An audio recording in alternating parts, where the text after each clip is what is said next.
Wazobia Record.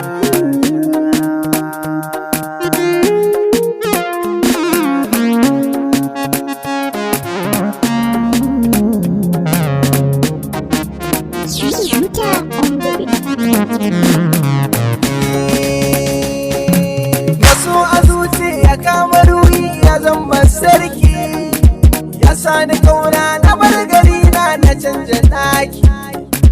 Kullum tunani nake ina za na je na ganki, ina bukatar in samu gurbi a zuciyarki. Asan na cewa idan da rai da rabo za mu gana, da ni da ke za mu kulla alkairi ne da juna. Ki zama Laila ni Majnuni a yau kirana, saboda kauna su ai faɗa muna kama da juna. Yaushe ne za na daina kwalla cikin idona, na samu saukin dukan tunani dare da rana. Ina da bauchi akan ki zan yi rasa raina, da gaske zancen da na yi faɗa ki gane duk matuna.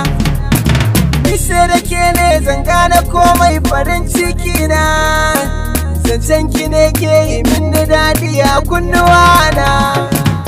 Ina jiran ki zo gare na bar yabona, ki karɓi kalma ta sabona in samu sauki. Sane da rike ya minni ɗauri irin na gwarmai, bana gani ba ni je a kaina ki zan yi komai. Ko za ce in bari a suna yi mai, jira na ke yi ki zo ki ban dukkanin mukamai.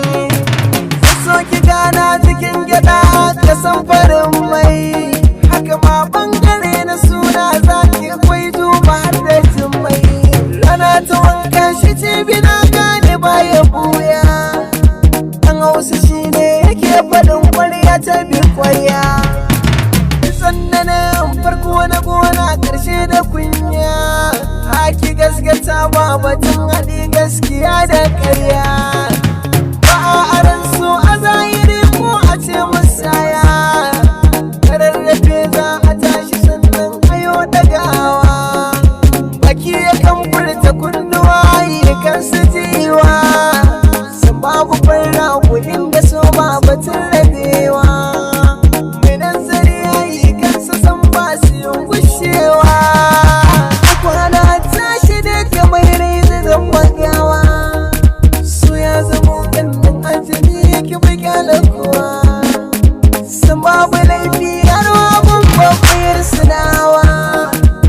Kika ce a kika kyale ni zama cewa, sabon da minti ni ke kadai ce da ke tunawa.